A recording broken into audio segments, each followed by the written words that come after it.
Ya conocemos la cintura pelviana, o tenemos referencia probablemente de la cintura pelviana. La cintura escapular es un conjunto de huesos y de articulaciones que van a actuar en movimientos coordinados.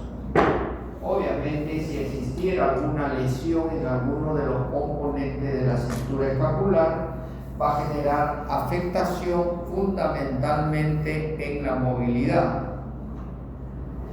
Bueno, pasemos, doctora. Siempre he visto por conveniente tocar algunos puntos acerca de lo que significa la anatomía,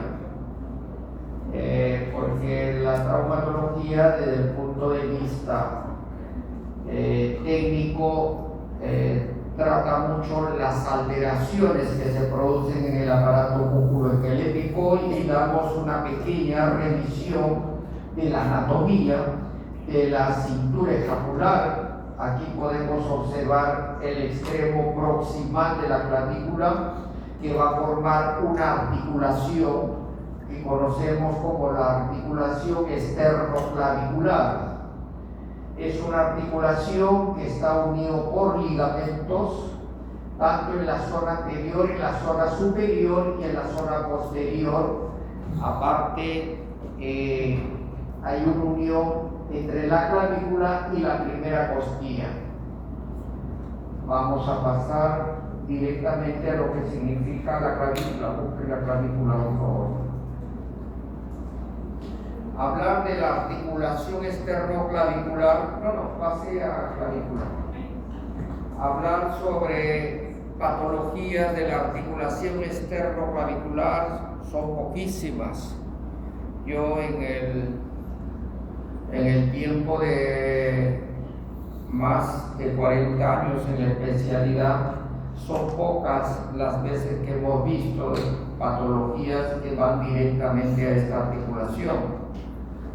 Vamos a enfocarnos en este momento a lo que significa la clavícula. Anatómicamente, la clavícula es un hueso con una orientación horizontal. Es un hueso que tiene características propias desde la forma de la estructura. Se le conoce también como una I itálica. Si en la zona proximal estaba formando la articulación y mantenía una estabilidad a través de ligamentos, en la zona distal la clavícula también está estabilizado por ligamentos importantes, y acá sí quisiera que presten mucha atención. Va a formar la articulación acromioclavicular y van a observar que existe un ligamento acromioclavicular anterior, posterior y superior. Dentro de la articulación existe un menisco discoide, que es parte de la propia articulación. Pero por debajo del extremo distal de la clavícula notamos la presencia de un tubérculo, que es la apófisis coracoides. Hace muchos años no se le daba valor a la presencia de la apófisis coracoides en las lesiones traumáticas de la clavícula. Ya a buen tiempo tiene un gran valor, porque se inserta a través de esta apófisis dos ligamentos principales, que es el ligamento trapezoideo y el ligamento conoideo. Quiero que recuerden mucho la presencia de estos dos ligamentos, que es importante en toda patología traumática que se presente en esta zona de la clavícula. Pasemos.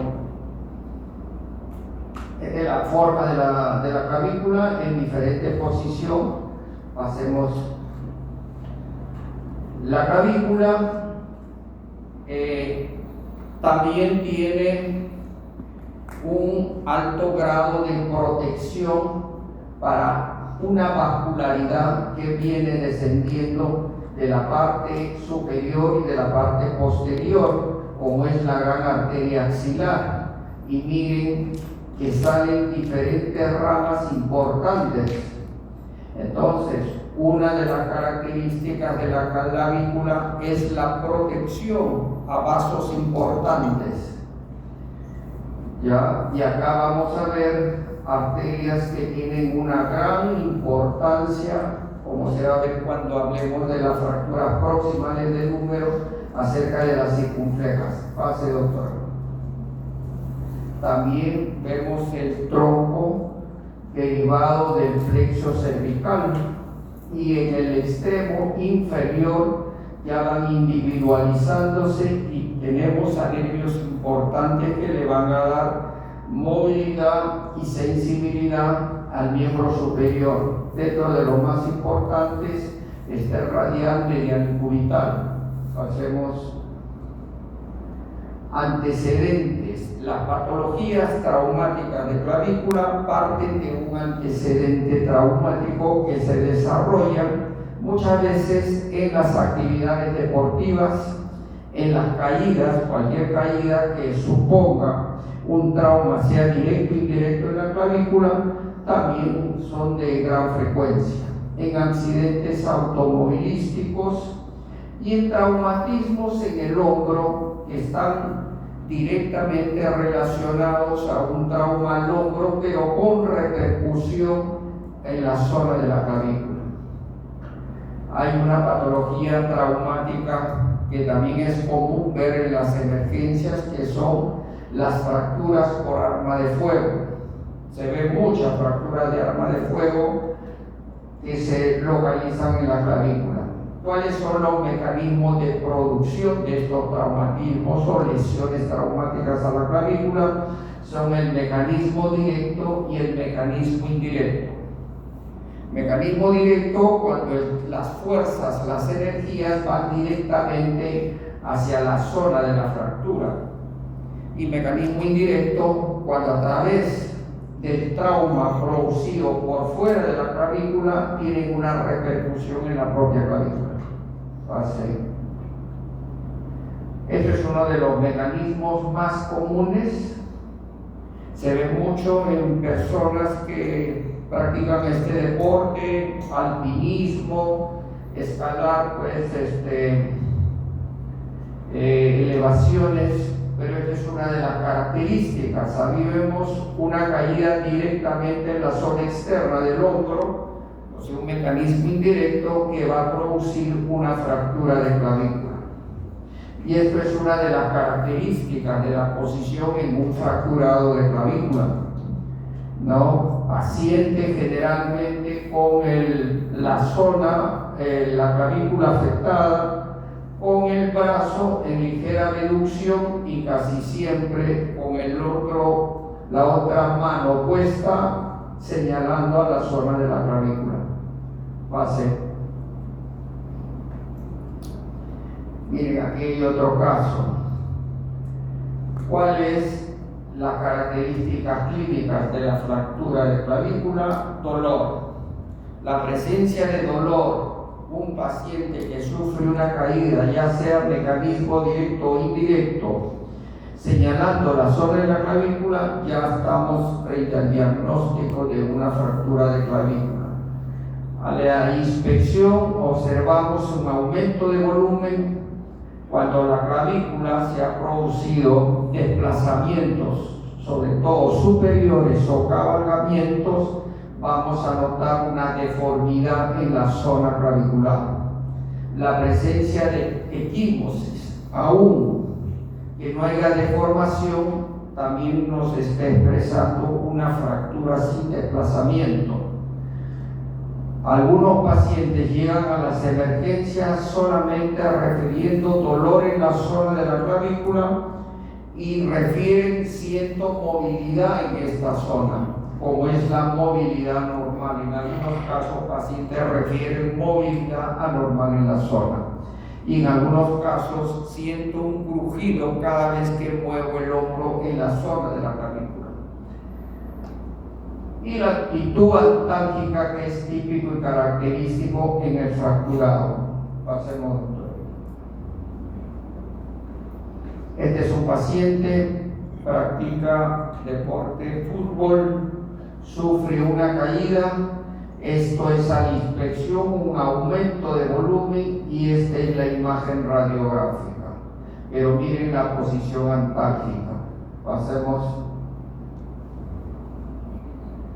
Hay que evaluar no solamente la clínica de la fractura, sino también lo que sucede en la periferia de la zona de la fractura. ¿Qué es lo que vamos a evaluar? La característica de la piel, más aún causa preocupación cuando vemos alteración de la integridad de la piel, como en este caso. Como también pudiera haber una fractura expuesta, siempre hay que evaluar todas las características de la piel. La presencia de la exposición ósea, en algunos casos asociados al trauma clavicular, podemos observar una clínica neurovascular, trastornos vasculares en zonas del miembro superior de la zona afectada, o también pacientes con una probable fractura de clavícula con dificultad respiratoria y dolor a la inspiración profunda. Eso nos hace pensar que no estamos solo frente a un diagnóstico de fractura de clavícula, sino también en un probable trauma torácico, que pudiera haber fracturas en arcocostales. Entonces, no es suficiente evaluar específicamente la zona clavicular en un traumatizado. Revisar la respiración, si hay dolor en otro lugar y si hay zonas equimóticas en otro lugar, como más adelante vamos a poder observar. Pasemos. Esta imagen también habla de que la fractura de clavícula se asocian otros tipos de patologías traumáticas. ¿Cuáles podrían ser? Una luxación externoclavicular. Claro que la imagen radiográfica habla directamente de una fractura, pero si evaluamos radiográfica clínicamente la zona distal, podemos estar adicionalmente frente a una luxación acromioclavicular. Aquí vemos una lesión en la glena del hombro. Como podemos ver, una fractura en la zona infraglenoidea o una fractura de costilla. Pasemos, doctor. ¿Cuál es el estudio principal para determinar una fractura de clavícula? Son las imágenes radiográficas. Las radiográficas tomadas en una incidencia inicialmente antero-posterior o una axial fácilmente determina una fractura. Para el grupo de las fracturas complejas, o sea, las fracturas con desplazamiento polifragmentarias, ya podemos utilizar una tomografía computarizada, pero con una buena radiografía suficiente para determinar la presencia de una fractura. Pasemos. En la traumatología, parte de los avances de la traumatología es identificar la lesión y los grados de la lesión.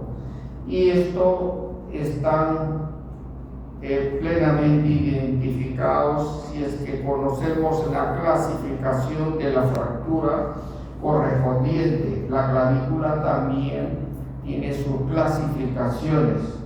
Una de las clasificaciones que más utilizamos es la clasificación de Hallman.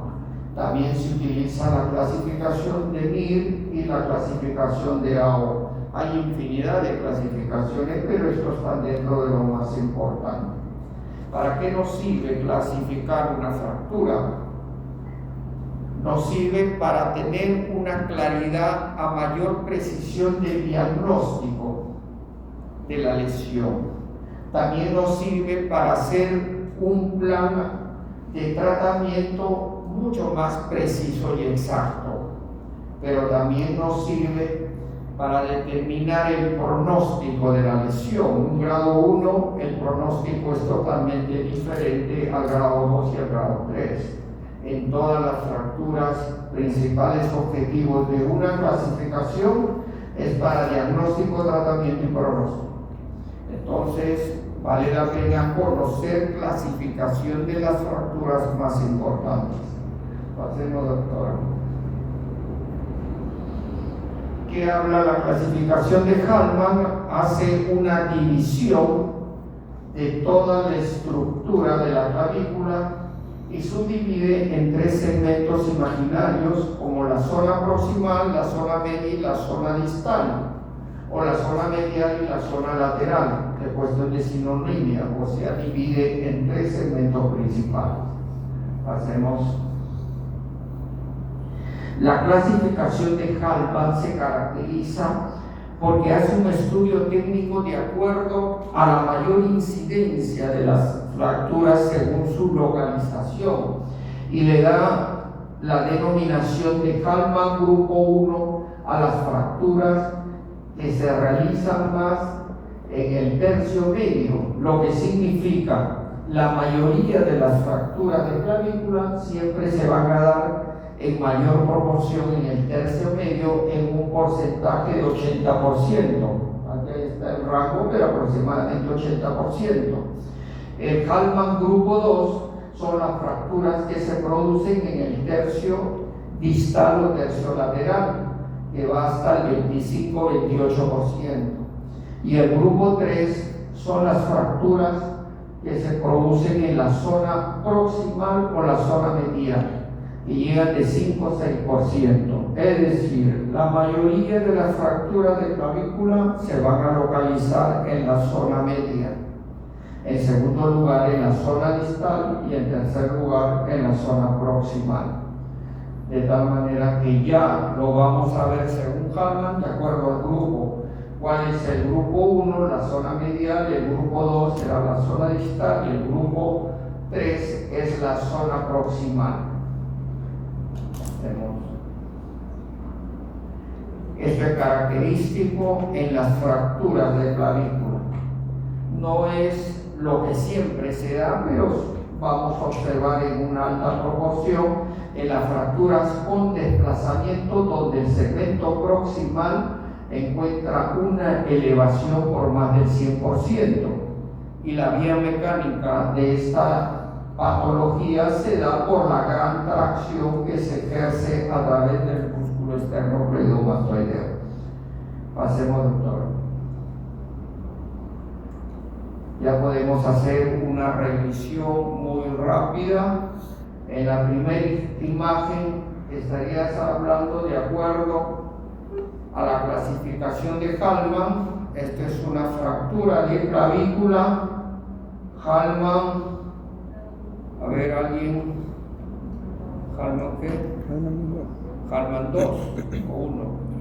Hallman 1, en la primera imagen. ¿Estamos de acuerdo? Estamos de acuerdo todos. ¿Alguien está en desacuerdo? ¿Es de Hallman 1? Esta, Hallman 1. Hallman 1. En diferente característica el trazo de fractura, pero lo que interesa más es la ubicación para hablar de Hallman. Ya luego veremos cuál de estas fracturas es tributario a un tratamiento quirúrgico y cuál es a un tratamiento incruento. Hacemos, doctor.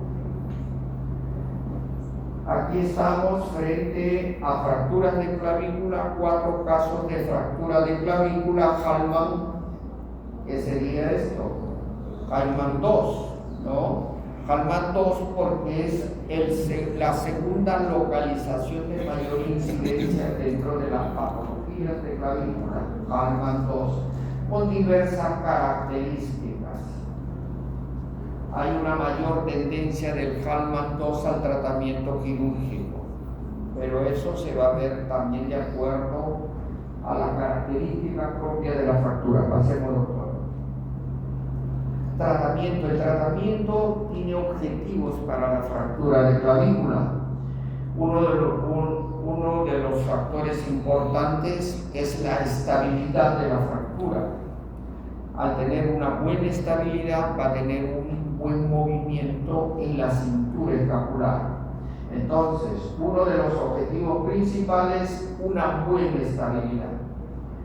Otro objetivo, detrás de la buena estabilidad, estamos buscando una buena consolidación. Puede haber estabilidad, como ya algunos de ustedes probablemente conocen, cómo hacemos para darle una buena estabilidad a la fractura de clavícula.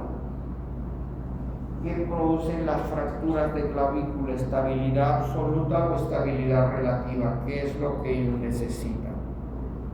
Dependiendo la localización, si es un hueso diaficiario, estabilidad relativa, y si es un hueso en una zona articular o paraarticular, tiene que haber una estabilidad absoluta. Eso es importantísimo. A eso se refiere una buena estabilidad. De acuerdo a la estabilidad del requerimiento de la fractura, vamos a hablar de una buena consolidación. También es evitar deformaciones, evitar complicaciones o iatrogenias en el caso de ser una fractura quirúrgica. Uno de los objetivos importantes es darle una movilización temprana a la zona afectada por el traumatismo, y casi son conceptos generales para el manejo de las fracturas en general. Restaurar la función. ¿Cómo nosotros podemos recordar que en la clase anterior hablamos cuáles eran los principios básicos para una cirugía traumatológica? ¿Se acuerda alguien? ¿Cuáles son los principios básicos para una cirugía traumatológica? Se refiere a una cirugía de un tejido óseo, de una fractura. Primero, una buena reconstrucción anatómica, una buena estabilidad, el cuidado de la irrigación de la zona de la fractura y la movilidad precoz. Los 4 requisitos o principios básicos para una buena cirugía en traumatología. Y si nosotros seguimos estos pasos o el cumplimiento de estos principios, tengan por seguro que la restauración funcional del paciente va a ser buena. Hay otro capítulo que viene acá, una consideración casi al final, que nos habla de considerar la expectativa del paciente. Si uno va a la búsqueda de la recuperación al 100% con un tratamiento quirúrgico y el paciente dice no me quiero operar, pero su recuperación va a alcanzar al 50%, no me interesa mucho la recuperación y quiero no operarme. Uno tiene que respetar la consideración o la opinión del paciente. A eso se refiere el último punto.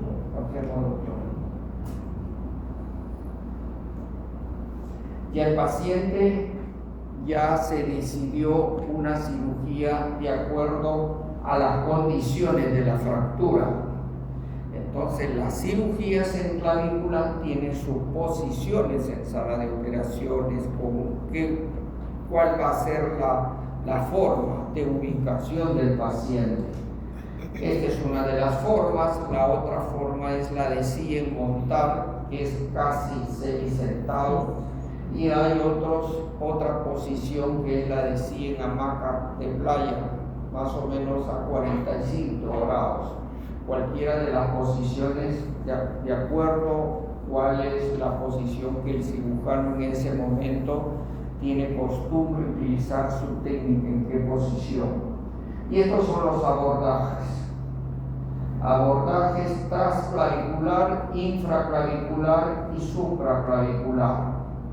Hay que tener mucho cuidado con los abordajes infraclaviculares porque puede producir lesión vascular de una arteria importante, la arteria subclavia. Pero en todos los abordajes siempre hay que entrar con cuidado y conocimiento de la zona topográfica, la zona anatómica topográfica. Este es una incisión vertical que nunca lo he practicado ni he visto practicar, pero se pone acá en la imagen en consideración. Algunos se acostumbran a la supraclavicular, otros a la traclavicular, y hay un menor grupo que siempre prefieren la subclavicular. En el tema de cirugías, cada médico elige cuál es su mejor abordaje, a cuál él está acostumbrado a tener el mejor campo para realizar su reducción, su estabilidad. Es común ver cuando uno ingresa a sala de operaciones, el anestesiólogo solicita al cirujano cuál es la posición que va a ir el paciente. Y algunos residentes también se van a adaptar cuál es el abordaje que utiliza el cirujano en este caso. Ellos van a aprender todos los tipos de abordaje y van a elegir cuál es lo mejor desde su orientación y desde sus perspectivas y sus habilidades. Pasemos, doctor. Tratamiento quirúrgico. ¿Cuáles son las consideraciones para definir una fractura con tratamiento quirúrgico? Desplazamiento mayor de 20 milímetros, cabalgamiento mayor de 20 milímetros, ya estamos hablando de 2 centímetros, tercer fragmento libre, fracturas polifragmentadas, fractura distal, o sea, Hallman-2 irreductible, que a pesar de que uno busca cómo colocar la anatomía de esa zona, vemos que la fractura se desplaza con facilidad. Fracturas expuestas, ese es un diagnóstico que siempre tiene que considerarse dependiendo de la clasificación. Generalmente el grado 3 son ya quirúrgicas. Politraumatizados, pacientes que no solamente cuentan con una fractura de clavícula, sino cuentan con fracturas de arco costales, de húmero proximal, y fractura de clavícula es una indicación realizar la estabilidad de esa fractura a través de una cirugía. Alguien preguntó, ¿y por qué era necesario operar la fractura en un politraumatizado? ¿Alguien tiene una respuesta? ¿Se le ocurre una respuesta? Es para mejorar los rangos de movimiento del paciente, para darle cambios de posición. Movilizando la clavícula le va a permitir mayor movilidad si es que el paciente tiene un tórax inestable, tiene fracturas costales, ¿no? Fracturas de inminente exposición, esto significa fracturas en las cuales ya casi se observa que va a existir una perforación de la piel, como en una de las primeras imágenes vimos, que es mejor estabilizar esa fractura, reducir y estabilizar esa fractura. Lesiones neurológicas y vasculares, pacientes que tienen fracturas de clavícula, adicionalmente una lesión vascular, una lesión neurológica. Es mejor hacer la reparación de ya sea arteria o nervio, pero con la fractura de la clavícula estable. Fracturas con daños pleuroparaquimales, de la que comentamos hace poco. Hombro flotante. ¿Saben qué es el hombro flotante? Rodilla flotante, codo flotante. Le explicaron ya en la práctica, han tenido la oportunidad de ver una articulación flotante, rodilla flotante. ¿Alguien ha visto? ¿Escuchó en una de sus prácticas en las visitas médicas? Es una patología común, traumática, que afecta por fuera de una articulación, tanto en la zona proximal como en la zona distal. Al margen, porque puede haber lesión propia en la articulación, pero adicionalmente tiene una patología o una fractura que compromete por el fuera distal y por fuera próxima a la articulación. Esas fracturas son quirúrgicas también. Y fracturas del tórax inestable. Pasemos, doctora. Las complicaciones, cuando un paciente se determina una intervención quirúrgica, el médico, en este caso el cirujano, está en obligación de comunicar e informar las complicaciones. El conocer una patología y saber clasificar esa patología te da bastante crédito como para saber cuál es el pronóstico. En cualquier clasificación, el grado 1 al grado 4 siempre va a haber variación. Se supone que el grado 4 tiene mayor complejidad y al ser más compleja está más sujeto a tener complicaciones. Entonces, ¿cuáles son las complicaciones? Hay complicaciones que se van a presentar en toda cirugía. Hay la probabilidad en toda cirugía. Y una de las primeras y más comunes son las infecciones, ¿no? Ojo, las infecciones en el acto operatorio, y hay infinidad de estudios que se producen más por el agente causante del acto quirúrgico, es decir, de cirujanos, ayudantes. Por eso se exige mucho la bioseguridad, utilizar los conceptos actuales de asepsia, antiasepsia. Exposición de material es una de las complicaciones. Se coloca una placa en la zona de la clavícula y a través de los meses ya se observa la presencia de la placa, porque la clavícula es un hueso muy superficial. Viene hueso, diáfisis, e inmediata viene el subcutáneo y piel. No hay protección, no hay gran protección muscular, por eso antes se veía mucho exposición de la placa a un paciente operado por clavícula, ahora se ve mucho menos. Para eso también es importante el abordaje y dónde colocar la placa, no poner mucho en la zona anterior. Por eso es mejor en la zona superior o inferior. Esconde la placa a la superficie de la piel. Esto también se veía antes, ahora menos, porque el avance de la ciencia también habla del avance tecnológico. Antes se utilizaban materiales donde no se daba un valor importante al material, al metal en sí. Ahora hay placas muy delgadas, pero a la vez muy fuertes, muy seguras, que fácilmente no van a ser cambiadas de posición. La pseudoartrosis es una enfermedad de la fractura. También se puede presentar cuando no se ha hecho una buena estabilidad. Buena estabilidad me refiero que no se hizo el análisis de la fractura para poder aplicar si era estabilidad absoluta o estabilidad relativa. Y hay técnicas quirúrgicas que te van a permitir desarrollar una buena estabilidad. El retardo de consolidación también se observan en la fractura como una complicación. Consolidación viciosa y limitación a la movilidad.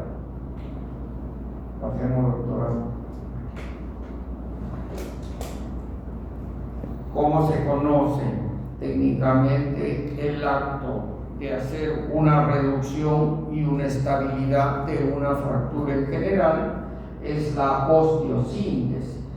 Y la osteosíntesis se utilizan materiales generalmente metálicos, o nos ayudamos de materiales metálicos sobre todo para darle una buena estabilidad, y los materiales metálicos tienen características propias para cada anatomía o para cada zona anatómica. Entonces, en osteosíntesis para clavícula se pueden utilizar placas de bajo contacto.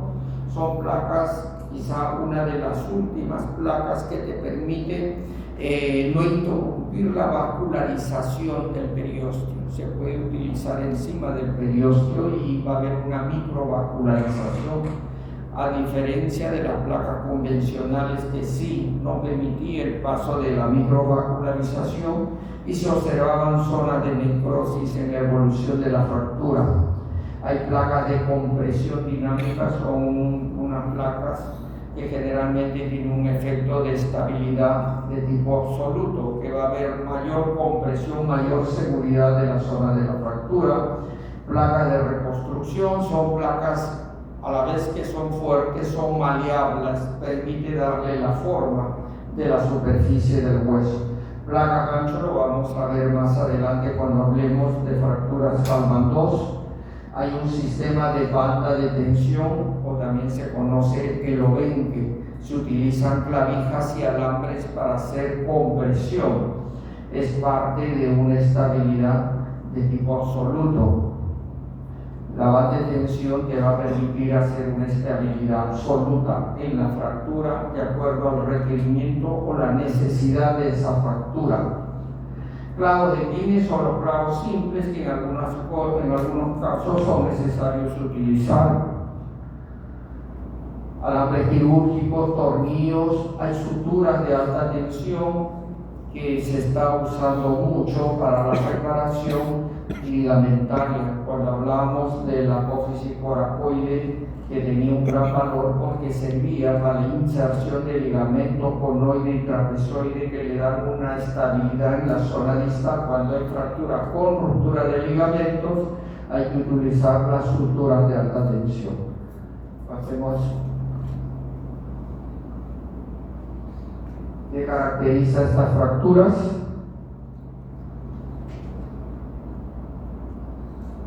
Hallman 1, ¿no? Hallman 1, pero con desplazamiento polifragmentario, paciente que viene con un antecedente traumático, dolor en la zona clavicular, con presencia de dolor y notamos deformación en el foco de fractura, como en esta imagen. Hay muchas veces que simplemente el diagnóstico clínico radiográfico nos va a determinar plantear un tratamiento, y lo primero que tenemos que saber hacer es definir cuál va a ser el tratamiento, quirúrgico o no quirúrgico. Y la primera, ¿qué características tiene? Para el plan de tratamiento, ¿se podría tratar esa fractura incorrectamente?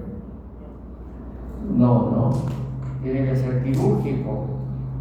Y hay algunos requisitos que nos llevan a esta fractura a decidir por un tratamiento quirúrgico. Cuando hablamos de desplazamiento de acuerdo a una estructura es muy variable. El simple hecho de tener un desplazamiento del 100% ya no necesariamente tiene que haber más de 2 milímetros, de 20 milímetros. Aquí sí hay un desplazamiento más del 100%, ¿no es cierto? Y hay polifragmentarios en la zona interfragmentaria, requisito importante para el manejo de estas fracturas desde el punto de vista quirúrgico, ¿no? El desplazamiento, el gran desplazamiento también lo hace quirúrgico. ¿Cuál es la causa de este gran desplazamiento? En la segunda imagen es la tracción que ejerce a través del músculo esternocleidomastoideo. Y es probable que clínicamente tiene que haber dolor, pero tiene que haber una zona equimótica en la zona. Entonces, a medida que veamos más casos, nos vamos acostumbrando a plantear el tratamiento inmediatamente. Hacemos, doctora. Hay algunas placas que son placas anatómicas, y en clavícula fueron una de las primeras zonas de fractura que se utilizaron estas placas de clavícula, porque cuando hablamos de anatomía, hablamos que la superficie de la clavícula tenía formas distintas, características. La zona distal tiene características propias, la zona diafisiaria otra, y miren cómo es la placa. Siempre el concepto de la utilización de una placa para hacer una osteosíntesis y hablar de que cumpla uno de los requisitos de una buena estabilidad es que tenga mínimo 3 tornillos por fuera de la fractura y 3 tornillos mínimos antes de la fractura. El pasar un tornillo ya estamos hablando de dos corticales, la cortical superior, y el tornillo tiene que pasar por lo menos 2 milímetros de la cortical inferior. Entonces ya hablamos de la estabilidad a través de tornillos, en este caso sea corticales y en el distal sean corticales. Aquí también hay algunas placas en las cuales hay zonas que tienen menos impacto, que se pudiera utilizar menos placa, pero requiere también inmovilidad del paciente, evitar movimientos fuertes, precoces. Por ejemplo, esta fractura con la cantidad de tornillos cumpliendo los requisitos de la osteosíntesis, este paciente puede hacer movimientos precoces. Pasemos. Esta es una fractura Hallman 2 o gran desplazamiento. Entonces, si nosotros hablamos de principios de 6 corticales antes, 6 corticales después, pudiéramos colocar acá 3 tornillos, pero en la zona distal es difícil. Aparte de que el tornillo cortical en una zona esponjosa no tiene buen agarre. Entonces se crearon estos tipos de placas que son las placas ganchos, que puede llevar algún tornillo acá, pero no se va a desplazar porque la zona inferior de la apófisis acromial ya viene insertado en la misma placa. Ahí se conoce la placa gancho. Pasemos. Este es un abordaje con colocación de la placa en la zona inferior.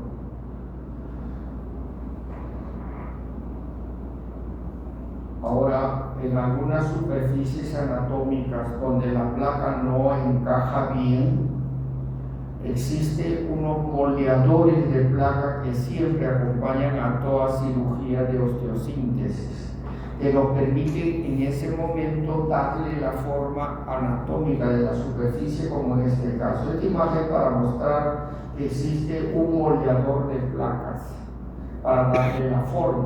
Entonces es importante que la placa se adose exactamente a la forma de la superficie. Pasemos. Paciente, 50 años de edad, sufrió una caída, ingresa a la emergencia ya de algunos días de evolución, tiene dolor. El dolor, saben que el dolor depende de cada paciente, es una sensación, ¿no? Entonces, en este caso, el paciente, a pesar que había una gran deformación, ingresa a la emergencia tranquilo, le hacen los exámenes correspondientes y tenemos estas imágenes, ¿no? Paciente se realiza tratamiento quirúrgico, acá está la placa, una buena estabilidad. Pasemos, doctor. Aquí hay otro caso, paciente varón, 30 años de edad, cae, sufre caída de bicicleta en marcha, con dolor, deformación e impotencia funcional en miembro afectado. El examen se observa una deformación y dolor en la zona clavicular izquierda. Se solicitan estudios radiográficos y se indican analgésicos intramuscular y un cabestrillo provisional. Describir la radiografía. ¿Cómo describimos esta radiografía? Fractura de clavícula Hallman 1 con desplazamiento superior del fragmento proximal. Tratamiento. ¿Qué tratamiento proponemos para este caso? Tratamiento quirúrgico, ¿no? ¿En qué consiste? En reducción anatómica más osteosíntesis.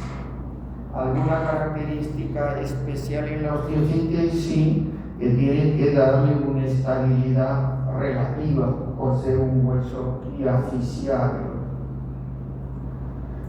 Explica el pronóstico, obviamente, si seguimos desde el diagnóstico, el planteamiento del tratamiento, ejecución del tratamiento, el pronóstico tiene que ser bueno desde el punto de vista funcional también. Pasemos. Este es el paciente. Este es otro caso. Hay algo especial en esta fractura, aparte de ser un Hallman 2. ¿Alguien nota algo especial?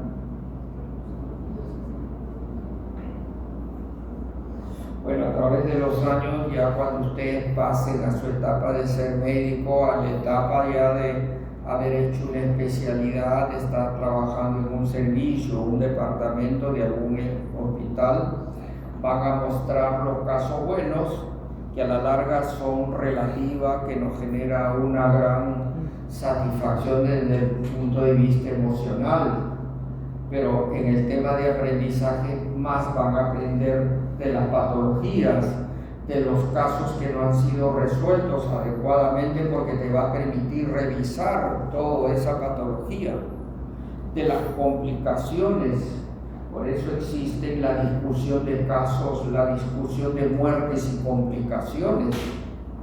Es importante un hospital porque constantemente, entonces lleva un paciente X y el paciente ya tiene algún mes y medio de fracturado y presentan esta radiografía. Ya hemos hecho una clasificación de acuerdo a la localización, es un Hallman 2 con desplazamiento y necesidad quirúrgica. ¿No? ¿Hay algo especial o hay algo que agregar a eso?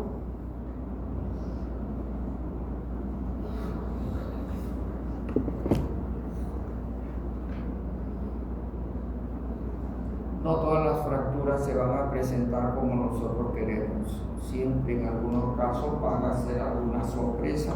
Por eso acostumbrarnos a hacer algunas preguntas para este paciente. ¿Qué le pasó? ¿Cuánto tiempo tiene su fractura? Eso es importante. Mes y medio. ¿Qué características tiene una radiografía en una fractura reciente y qué características tiene una fractura de mes y medio, 2 meses de evolución para el tratamiento que vamos a plantear? Planteamos que es quirúrgico, pero todavía no definimos qué técnica quirúrgica vamos a hacer de acuerdo a esta patología. Entonces, en una fractura ya de mes y medio, ¿qué sucede con la fractura cuando hay desplazamientos? ¿Hay la construcción de un tejido nuevo que se llama callo óseo o hay la reabsorción de los bordes de la fractura? Cuando es una fractura desplazada que no ha sido inmovilizada con micromovimientos, ¿qué encontramos? Encontramos reabsorción, encontramos los bordes de fractura ya definidos, por más que lo juntes nunca va a haber cicatriz. Uno es características de la fractura y otra cosa es el análisis de la estructura de la fractura en relación al tiempo. Y acá los colegas no consideraron eso, entraron, hicieron una cirugía que tampoco no se hizo la estabilidad correspondiente.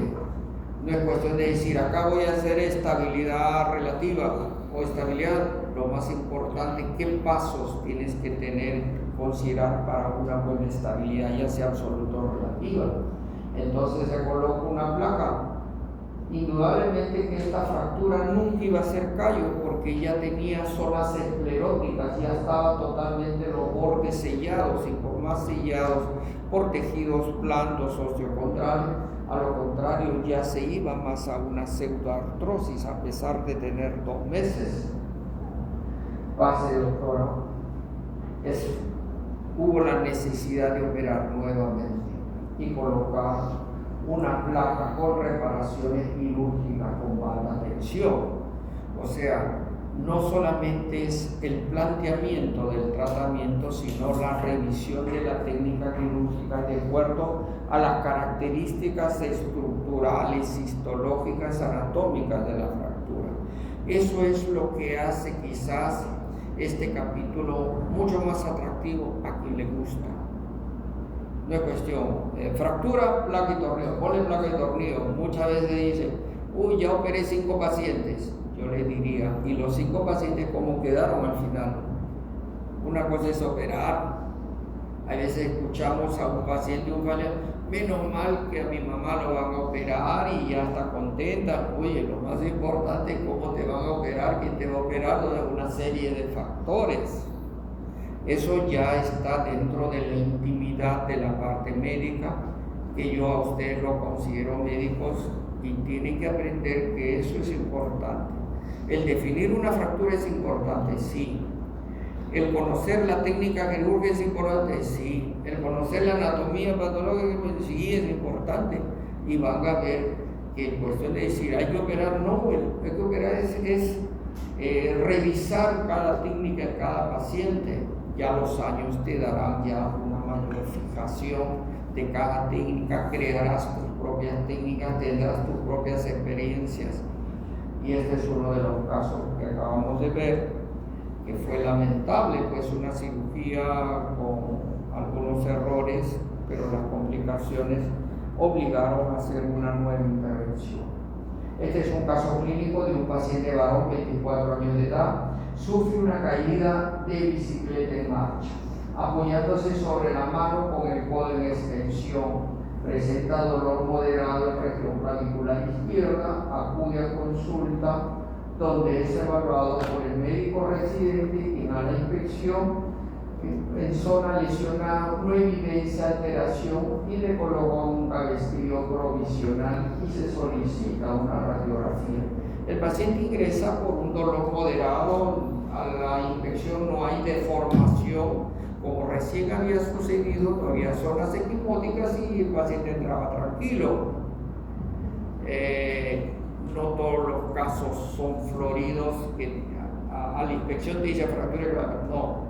Te permite evaluar, te permite la forma, cómo se produjo el accidente, los mecanismos que están influyendo, dificultad al movimiento. Entonces se le toma una radiografía y observamos esta imagen. ¿Alguien describe esta radiografía? Doctorita, ya con un relax. ¿Y para qué nos hizo venir acá si acá venido la mitad del salón? ¿Qué? ¿Cómo? Y no, ¿para qué tanto trámite de? Ahora sí me va a dar la lista, necesito la lista, pero ya no la agregue nada. Esa es la manera de relax y reflexión, ¿no? O sea que estamos preocupados 2 horas antes, ¿qué salud buscamos? Porque no alcanza, vámonos a tal sitio, porque somos 78. Acá llevamos a 40. Doctora, siempre existen los buenos y los malos, los vivos y los tontos. Pero en medicina, ojo, el tontito de ahora es el vivo del futuro. El vivo de ahora es el que le va a ir más adelante, ¿no? Bueno, es otro tema ahí. Manera de distracción. ¿Cuál sería el diagnóstico en este caso? ¿Okay? Es una fractura Hallman 2. Algo ya más podemos agregar, porque al comienzo no conocíamos nada, pero ya poco a poco ya hablamos de clasificación, ya hablamos de diagnóstico, nos faltaría hablar de características de la fractura para poder hablar qué tratamiento damos, y al final vamos a ir conociendo en la teoría lo que es una fractura de clavícula, con la finalidad de que vayamos al hospital y alguien nos hable de fractura de clavícula y ¡brum!, nos ponemos a revisar y qué le hicieron y cómo quedó después de la operación y por qué. Ya ustedes tienen una sintonía de todas las secuencias del manejo de un fracturado de clavícula. Este es un Hallman 2, con o sin desplazamiento.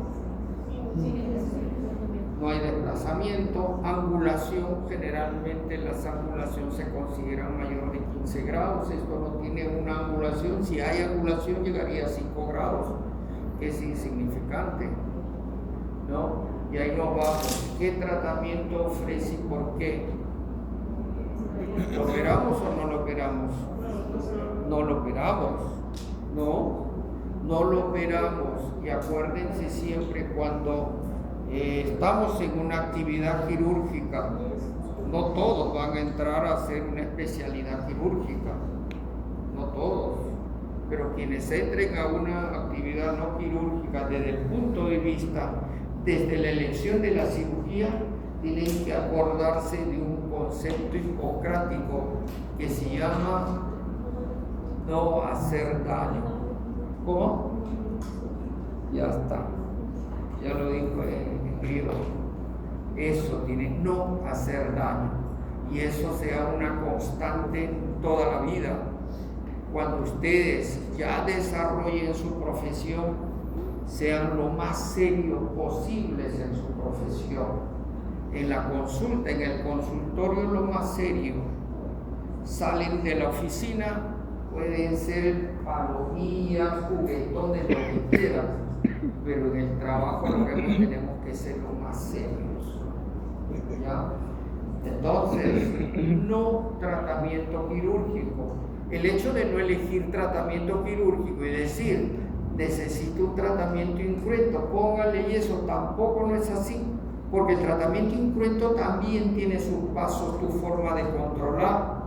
Tú has elegido una forma de tratamiento y no menospreciar el tratamiento incruento, que muchas veces tiene más valor que un tratamiento cruento. Y grandes cirujanos con experiencia, en la cual yo sigo esa conducta, la cirugía es un acto final. Pensar en el paciente, cómo trato evitando una cirugía, obviamente con expectativas y resultados y pronósticos buenos. No todo vas a decir, no operación, no operación. Oye, estás en el camal que todos los deditos hay que pasarlo. No. Tienes que tener una claridad. Y una de las formas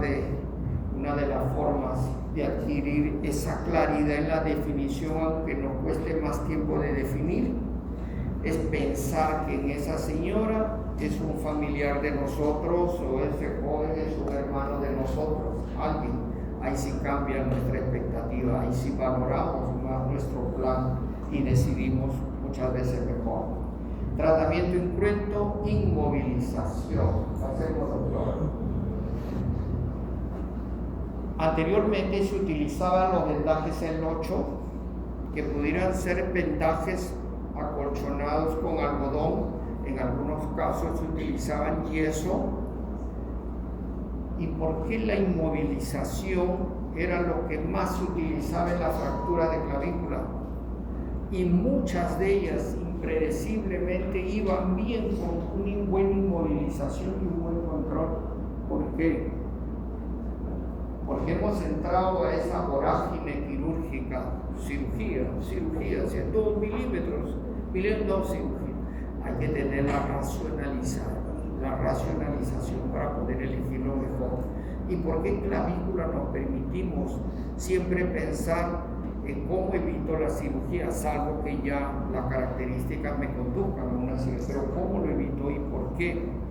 Porque la clavícula es uno de los huesos más nobles del cuerpo humano y va a cicatrizar bien. Los casos de pseudoartrosis son bajísimos. Los casos de retardo de consolidación son bajísimos. Está tan sujeto, sirve esa estructura que aparentemente es flotante, sirve como asiento para varias inserciones musculares. ¿Y qué te lleva a una inserción muscular? Aparte de mantener una biomecánica, ¿qué te lleva? Vascularización a través de los músculos.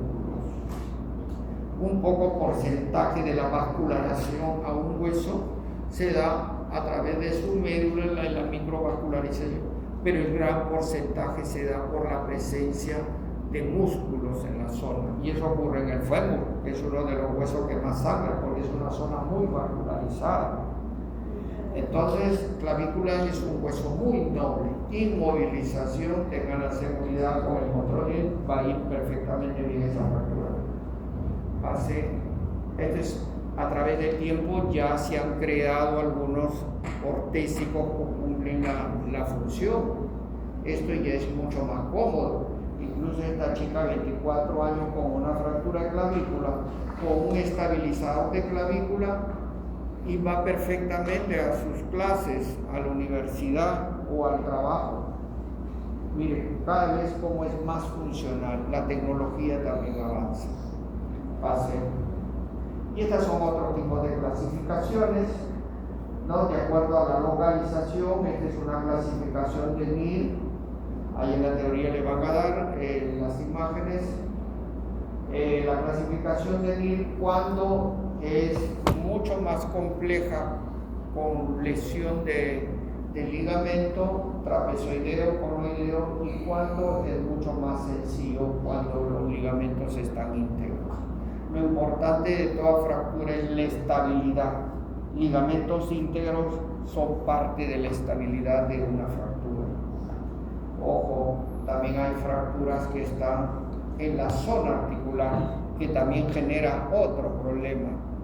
Ya el concepto varía, muchas veces hay la necesidad de fijar ese segmento articular. Pasemos, doctor.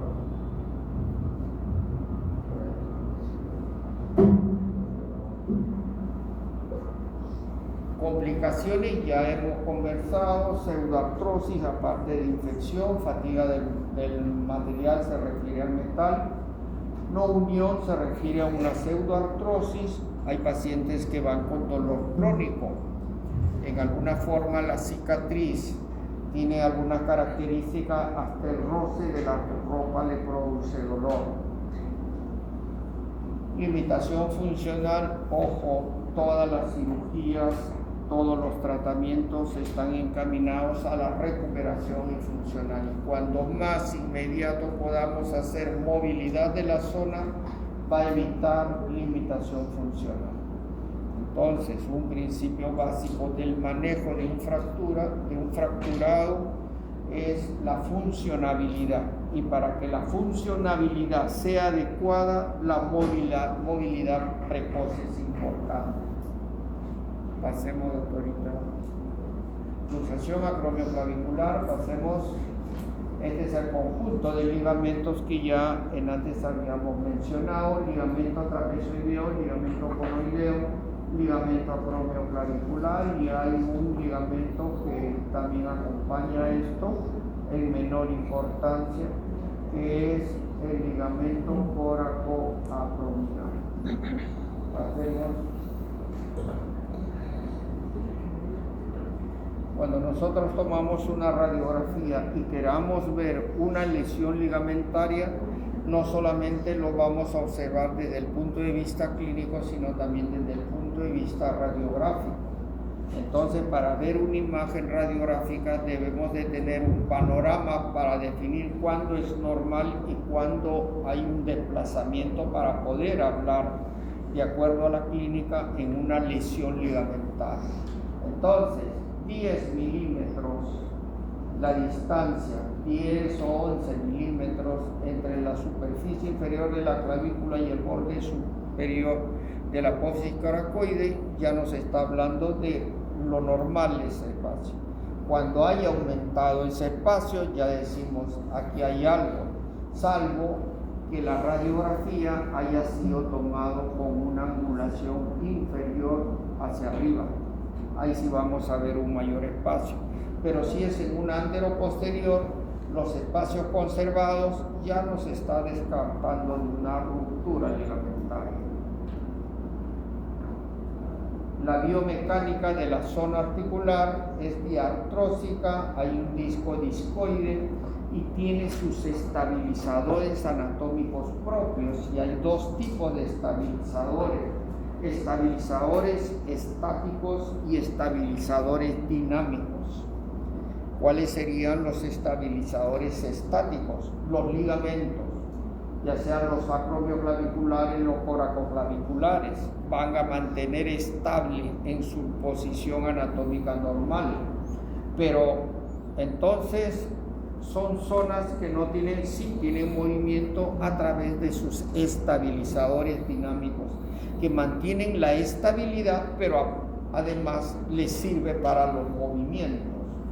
Los principales son el músculo deltoide y el músculo del trapecio en la zona del acromio clavicular. Pasemos, doctor.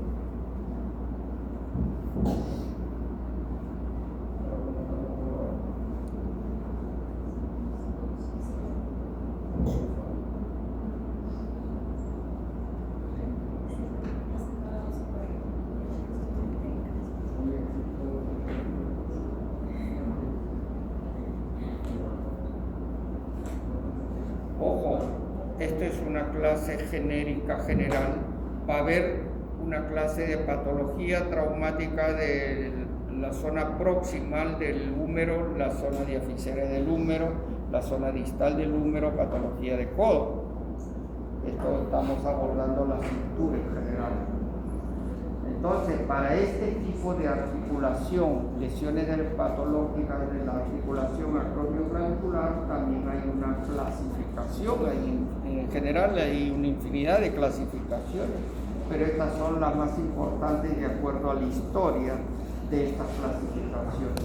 Primero se habló TOSI, una clasificación donde observaba el tipo 1, había una distensión de los ligamentos acromioclaviculares y los coracoclaviculares, o sea, estos coracoclaviculares estaban íntegros, estaban normales. El tipo 2, cuando hay ruptura del ligamento acromioclavicular y los coracoclaviculares distendidos, ya veíamos que el parámetro normal de la distancia radiográfica que habíamos hablado entre 10 y 12 milímetros se iba a 14 milímetros, ya era un poco más amplio.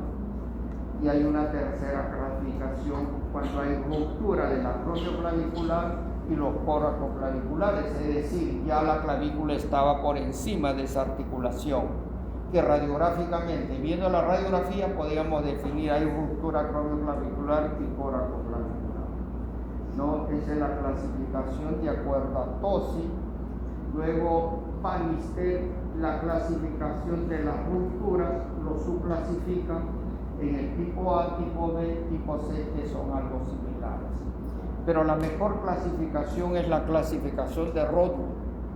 Rodwood es un científico que estudió mucho acerca de las patologías del miembro superior y es una autoridad a nivel mundial que tiene sus clasificaciones para diferentes segmentos del miembro superior y tiene bastante crédito y varios centros hospitalarios acá en cualquier lugar del mundo siempre utilizan la clasificación de Rodwood.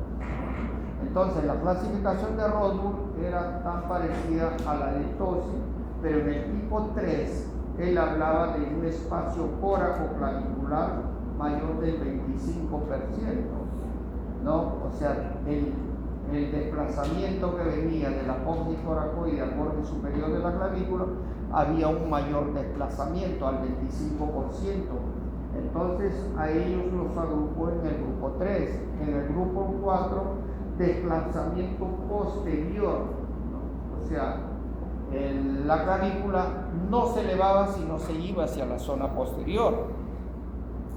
Ese es importante, el grupo 4.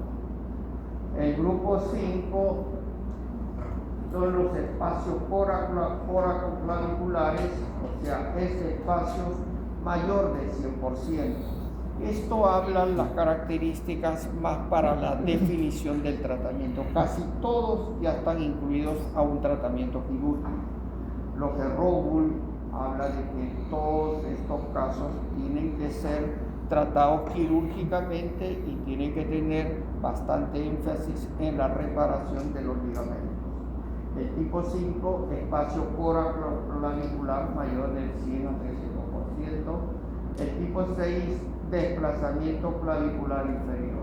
O sea, la clavícula no se asciende, sino, aparte de que hay ruptura ligamentaria, la clavícula se impacta por debajo de la zona clavicular.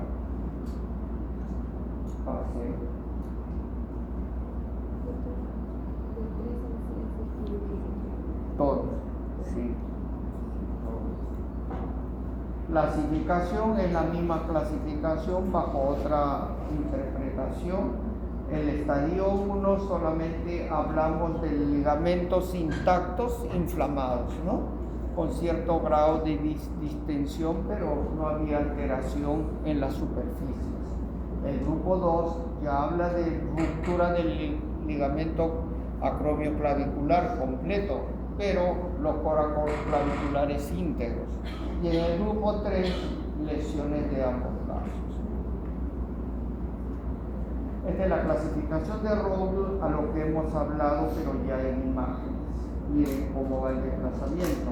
Esto yo les sugiero que en su tiempo libre, ya con las imágenes, revisen el grado, el tipo 1, el tipo 2, qué características principales vienen.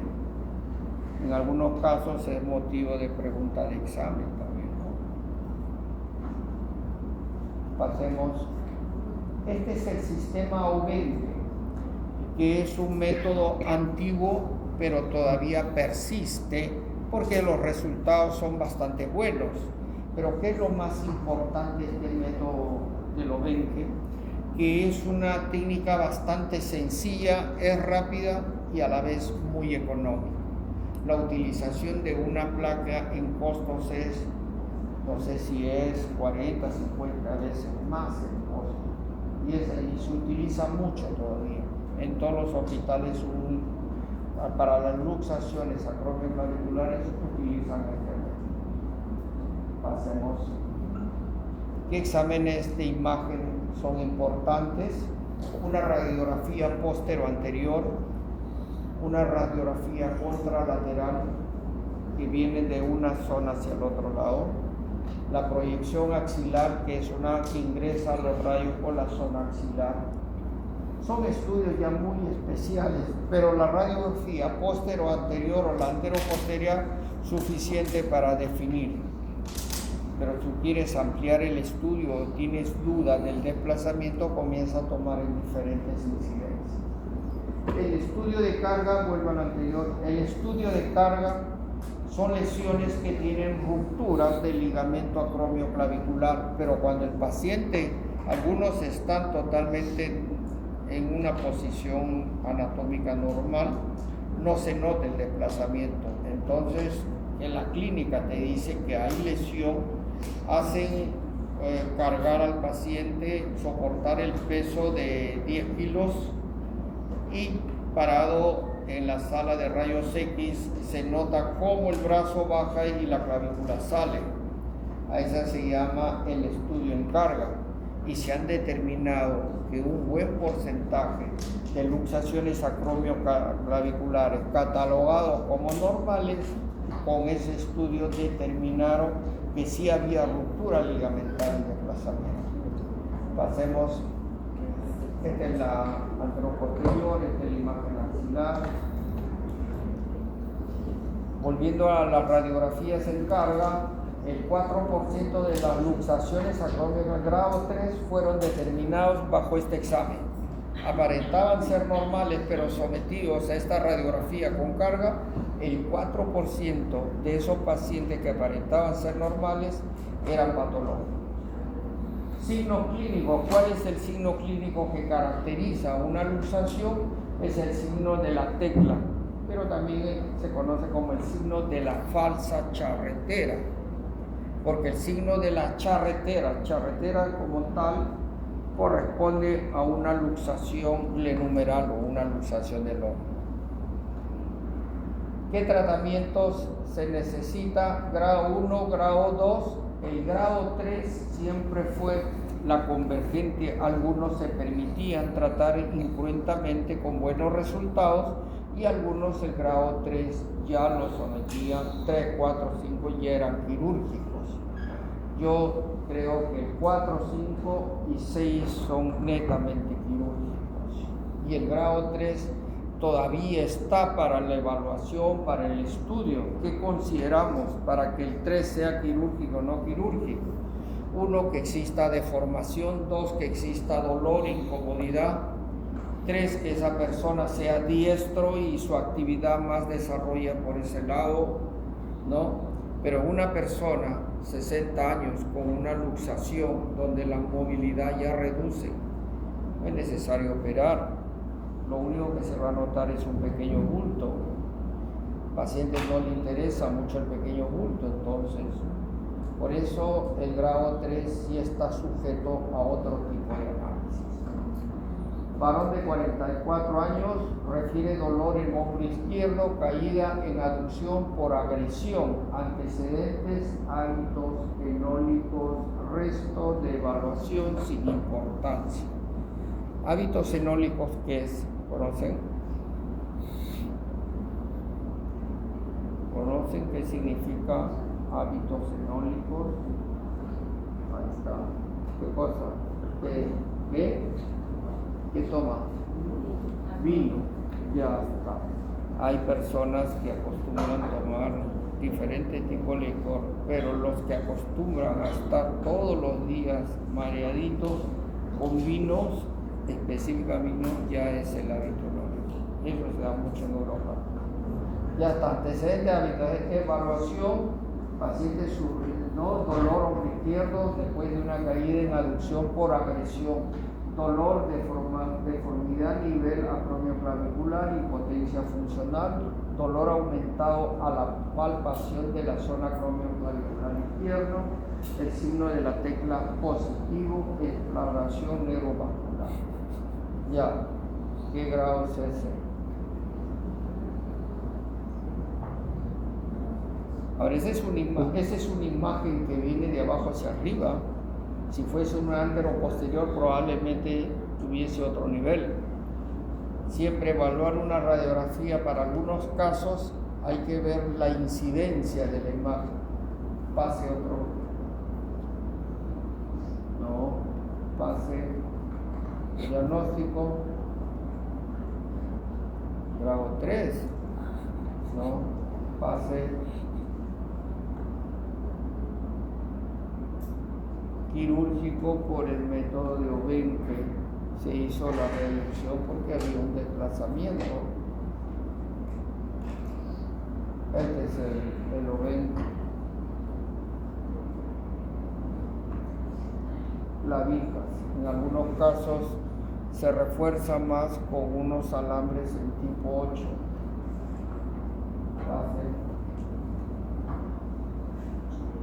Aquí vemos la presencia en la apófisis coracoide de un elemento metálico.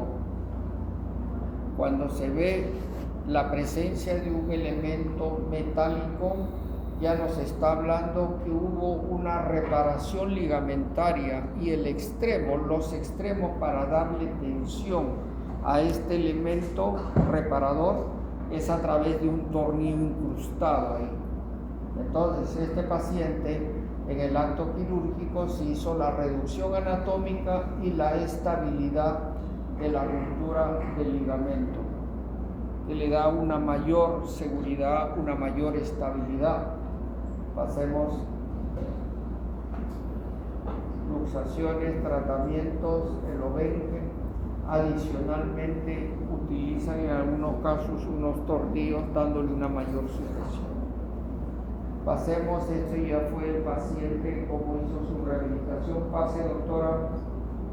Caso clínico, varón, 17 años, dolor hombro izquierdo tras accidente de tránsito, caída en una bicicleta. Ingresa a la sala de emergencia con una deformación en la zona acromioclavicular. Hay impotencia funcional, dificultad al movimiento por dolor y dolor a la palpación de la zona acromioclavicular, signo de la tecla positivo, evaluación normal. ¿Cómo vemos la articulación ahí? Pase, doctora. Diferentes tipos de incidencias.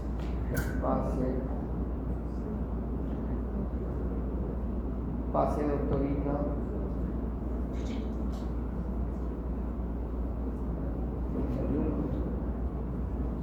¿Qué? ¿Sí? ¿No te escuchan? ¿Están contentos todos? ¿No? ¿Me escuchan? Ya. Entonces, sigamos, doctora. Hasta tomografía tiene, miren. tomografía. Pase, doctora. Diagnóstico. ¿Alguien se atreve a hacer un diagnóstico? Sobre todo la clasificación de la lesión. Pase, doctora. Luxación acromioclavicular grado 2. ¿Qué tratamiento necesita? Conservador. El tratamiento es simple, reposo en cabestrío por 2 semanas. Algunos casos necesitan 3 semanas. ¿Por qué 3 semanas? Porque es el tiempo de cicatrización de los daños del ligamento. Antes se utilizaban desde bandas de tela, cada vez ya el uso tecnológico es mejor. Esto también es cómo han sido las evaluaciones. ¿Cuáles son las indicaciones quirúrgicas? Ya se mencionó que el grado 4, grado 5, grado 6 son eminentemente quirúrgicas. Complicaciones, pérdida de la reducción, hay ruptura o migración del material de osteosíntesis. En algunos casos las clavijas producen una perforación de la piel. Una infección también es secundaria en algunas situaciones. Pase, patología traumática del número proximal. Este tema también lo van a tocar cuando hablen de patología de número proximal, pero les voy a dar algunos alcances. La anterior, doctora. ¿Doctora está curada? Está corriendo. Ya. Algo que caracteriza esta articulación es la anatomía, pero visto desde el punto de vista biomecánico. Cómo funcionan los elementos anatómicos para darle la característica principal a esta articulación. ¿Y cuál es la característica principal de esta articulación? Es su movimiento. Es la articulación que tiene mayor movimiento dentro de todo el cuerpo humano y está dado básicamente por elementos tendinosos, ¿ya? Y los más principales incluso forman el mambito de los rotadores supraespinoso, infraespinoso, redondo menor y el subescapular. Pero esta es la distribución. Cuando ustedes vean la anatomía de la cadera, van a ver un continente que ocupa las 3/4 partes de la cabeza femoral. En este caso, el continente, que es la glenoides, ocupa la 3/3 parte de la circunferencia de la cabeza, lo cual le permite mayor libertad para hacer todo tipo de movimiento. Entonces, lo hace a través de elementos tendinosos. Lesiones tendinosas pueden producir impotencia funcional, dolor, dependiendo del tipo de lesión, desde cuadros inflamatorios, desgarros y rupturas tendinosas. Pasemos. También tiene una arteria, la arteria axilar, que tiene 2 ramas importantes, la circunfleja anterior, la circunfleja posterior, que son importantísimos porque van a darle la vascularización a la superficie de la cabeza, tanto en la zona medular articulación, la zona medular extraarticular. Y se van a dar cuenta que todas las patologías que ocurren en la zona de la cabeza humeral o paraarticular tienen que ver con una complicación cuando hay dificultad de irrigación de la zona, que son las necrosis asépticas. Una de las patologías en las cuales la necrosis aséptica vascular por falta de irrigación es en la articulación del hombro. Entonces, hay patologías que son susceptibles a algunos cuadros específicos, pero esta zona es muy susceptible a una necrosis vascular. ¿Ya? Esta es la irrigación. La circunfleja posterior va a la zona directamente de la zona articular, la cabeza articular, y la circunfleja posterior va a la superficie por encima de los tubérculos. Y los nervios que no tienen mayor importancia en la zona articular, los nervios que descienden más van a la zona diaficiaria y a la zona del codo. Ya ahí tenemos radial, cubital, mediano. Pasemos, doctor. Esto es lo que hablábamos de la parte de irrigación. Arteria axilar es la rama principal que desciende, de la cual sale la arteria circunfleja anterior. Esta es la circunfleja anterior. Hay una rama ascendente o rama arcuata, que es el principal aporte sanguíneo de la superficie articular, y la circunfleja posterior son ramas metaficiarias.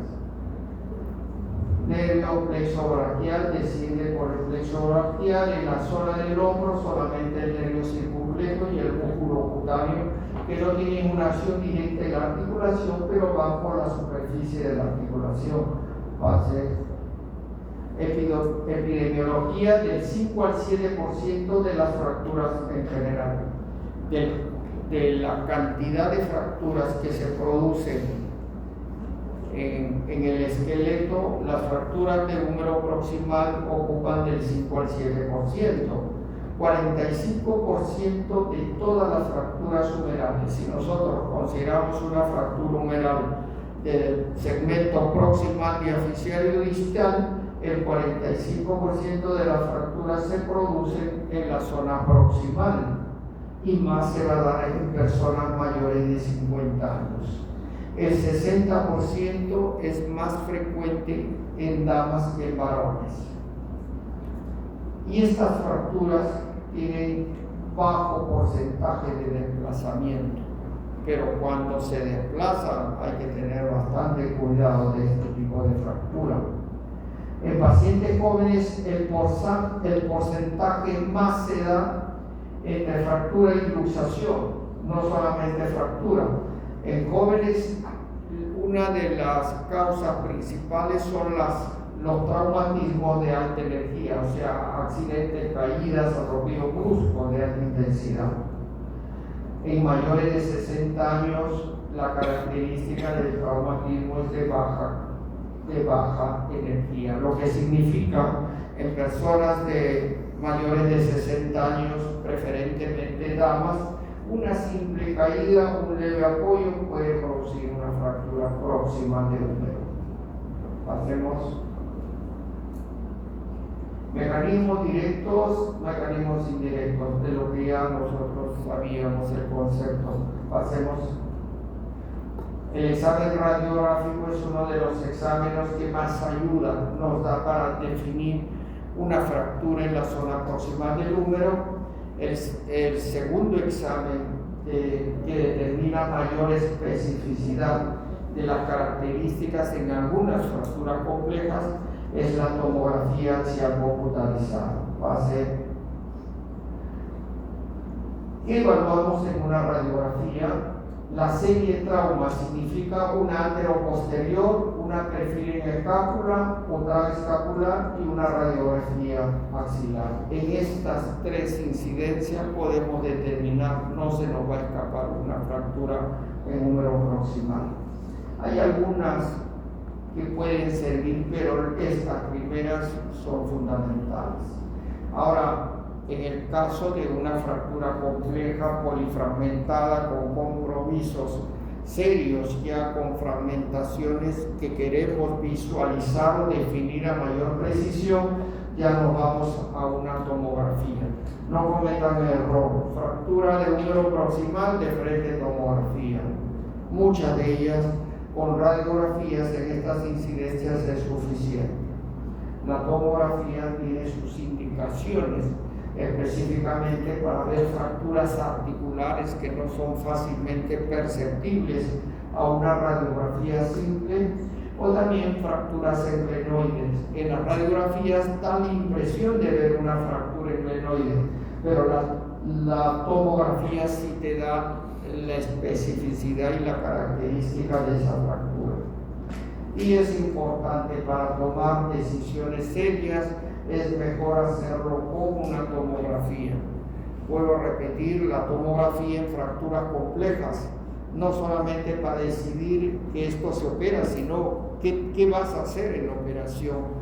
El plan exacto es mejor hacerlo a través de una tomografía axial. Hacemos, doctora, algunas incidencias. Doctora, me avisa, por favor. Ya, a ver, la anterior, doctora. Ya, siga. Son incidencias de imágenes radiográficas. Siga. Esta es una fractura. Mire. Y la tomografía ya nos da características. ¿Por qué es una ventaja una tomografía a una radiografía? ¿Por qué? Porque una tomografía nos permite ver cortes, diferentes cortes. Actualmente las máquinas estándar están en 64 cortes. ¿Qué significa? Que a ese segmento le pueden tomar 64 imágenes y el médico radiólogo selecciona, hace un seguimiento de la fractura en diferentes. No hay forma que pase desapercibido características propias de una fractura, mientras que las radiografías son imágenes únicas. Miren, y a esta fractura pueden buscar otras imágenes en rotación. Ya esta es una imagen de una tomografía, y esta es tomografía, miren. Hay aplastamiento, fractura 4 segmentos, gran compromiso vascular. Este paciente probablemente vaya a la necrosis, opere o no se opere. Y la pregunta es, ¿para qué lo operamos si se va a ir a la necrosis? ¿Para qué le colocamos su placa con tornillo si va a ir a la necrosis? ¿Por qué no mejor ya le hacemos una prótesis o lo preparamos para una prótesis articular? Sigamos, por favor, doctor. Clasificación Kocher según la localización según mecanismo, Watson-Jones según mecanismo, NIR. Esta es una de las mejores clasificaciones que se dieron, ya fue en el año 70 a través de NIR. ¿Y por qué es la mejor? Basa en la cantidad de desplazamientos. Y recién se habla del concepto de los 4 fragmentos. ¿Qué significa 4 fragmentos? Y a medida que existan más fragmentaciones, va a haber más daño vascular, mayor seguridad de que este paciente se va a ir a una necrosis. Entonces hay que evaluar con mayor intensidad pacientes que tienen 4 fragmentos dañados. ¿Cuáles son los fragmentos que generalmente se dañan cuando se habla de 4 fragmentos? Se habla de fractura de troquín menor, de troquín, fracturas de cabeza de húmero y fracturas de cabeza de húmero articular. Pasemos, doctora. Y esta es la clasificación de NIR, que lo van a revisar ustedes. Sigamos.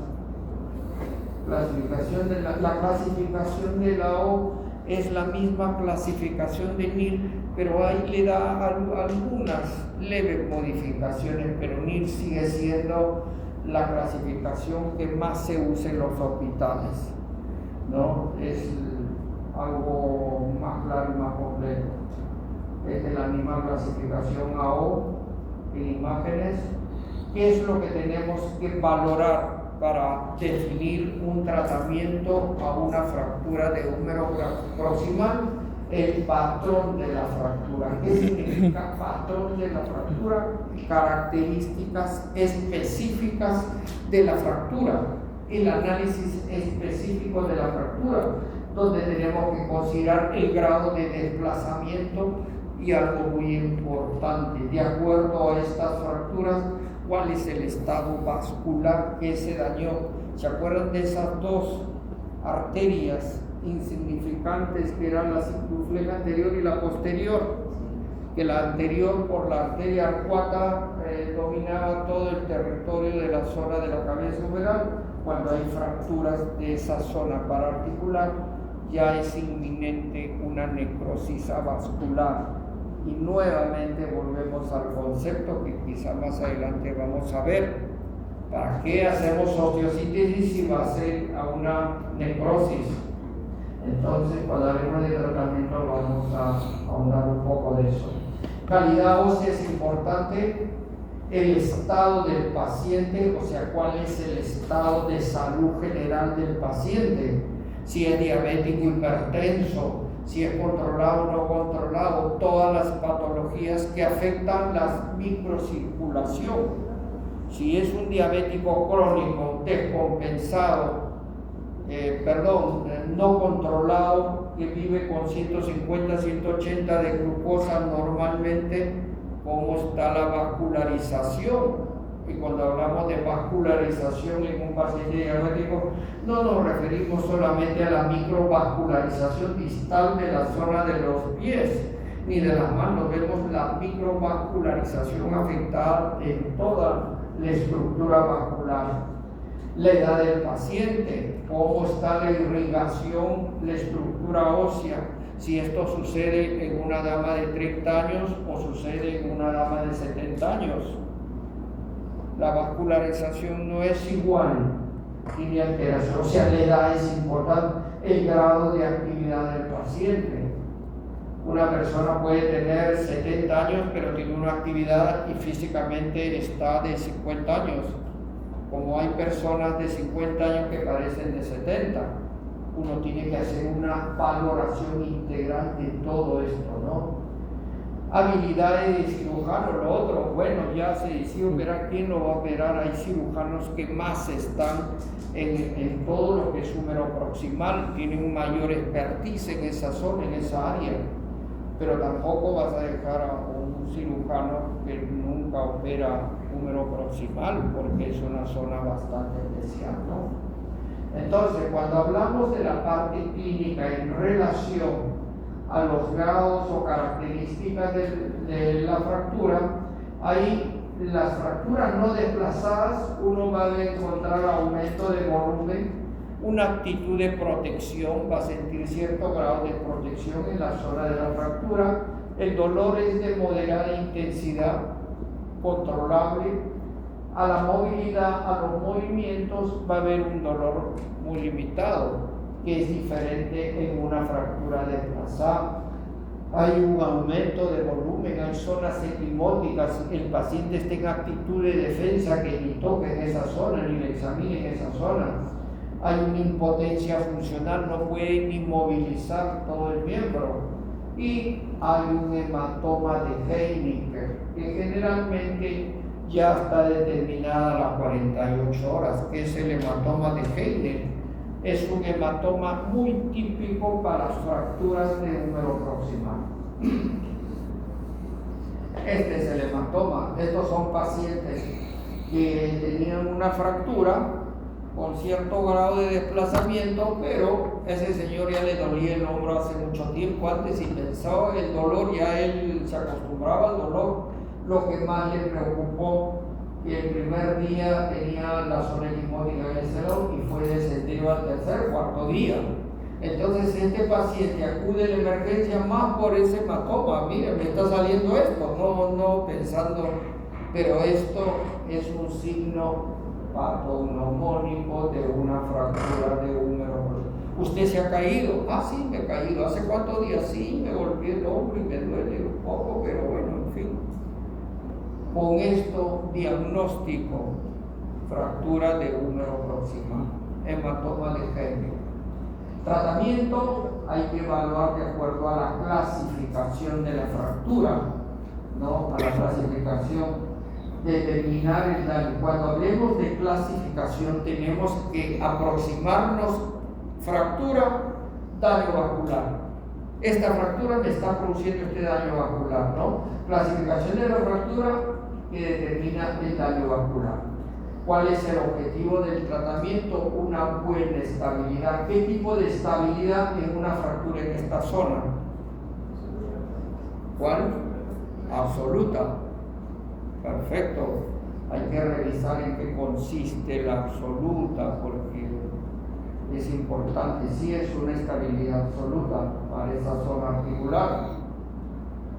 Es un buen objetivo, es darle una buena estabilidad, la estabilidad que corresponde a la zona con la técnica necesaria para cumplir los requisitos que debe tener una estabilidad absoluta. ¿Cuál es el otro objetivo importante? Que exista una movilidad precoz del segmento.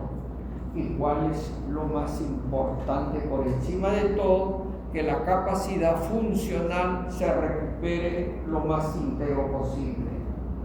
¿Cuáles son los factores que van a decidir también el tratamiento? La edad del paciente, la calidad ósea, el tipo y características propias de la fractura y también qué patologías asociadas tiene, si es diabético, hipertenso, ya no tiene actividad, ya ha tenido 2 infartos.